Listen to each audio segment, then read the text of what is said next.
Hi friends, அஸ்ஸலாமு அலைக்கும். Welcome to my channel. இன்றைக்கி நம்ம சேனலில் சிம்பிளான ஒரு ரெசிபி பண்ண போகிறோம். தோசை மாவு எல்லா வீட்லேயுமே இருக்கும். எப்போவுமே இட்லி தோசை தான் நம்ம சாப்பிட்டுட்டே இருப்போம். இன்றைக்கி அந்த தோசை மாவை வச்சு முட்டையும் வச்சு முட்டை தோசை நல்ல டேஸ்டியாட்டு சைடிஷ் எதுவுமே தேவையில்லாமல் நம்ம இன்றைக்கி செய்யலாம். ஒரு முட்டையை உடச்சி ஒரு பவுலில் ஊற்றிருக்கேன். இதுக்கு ஒரு பெரிய வெங்காயம் கட் பண்ணி எடுத்து வச்சுருக்கேன். கொஞ்சமாக தக்காளி கட் பண்ணி வச்சுருக்கேன். பச்சை மிளகு கட் பண்ணி வச்சுருக்கேன். மல்லிக்கீரையும் கட் பண்ணி வச்சுருக்கேன். எல்லாத்தையும் அந்த முட்டையிலையே போட்டுடலாம். காரத்துக்கு கொஞ்சமாக வத்தல் தூள் போட்டுக்கலாம். அதுக்கப்புறம் கொஞ்சமாக உப்பு போட்டுக்கலாம்.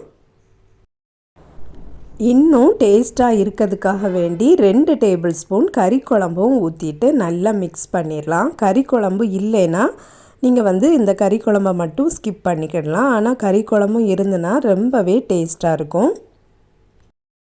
நல்லா மிக்ஸ் பண்ணியாச்சு. தோசைக்கல் அடுப்பில் போட்டிருக்கேன். கல் நல்லா சூடாயாச்சு. அதில் 2 கரண்டி மாவு ஊற்றிடலாம்.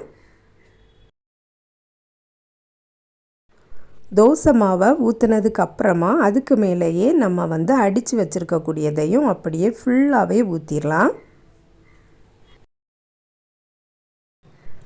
வெங்காயத்தை மட்டும் லைட்டாக ஸ்ப்ரெட் பண்ணி விட்டுட்டு அப்படியே ஒரு மூடி போட்டு மூடி வச்சிடலாம். மேலே ஊற்றி வச்சுருக்க அந்த முட்டை அந்த ஆவியிலேயே நல்லா குக் ஆகணும். இதே மாதிரி வந்ததும் நம்ம தோசையை திருப்பி போட்டுடலாம். இப்படியே சாப்பிட்றதா இருந்தாலும் சாப்பிடலாம். இல்லைன்னா நம்ம கொஞ்சம் திருப்பி போடலாம். முட்டை எங்கேயும் சிந்தையெல்லாம் செய்யாது.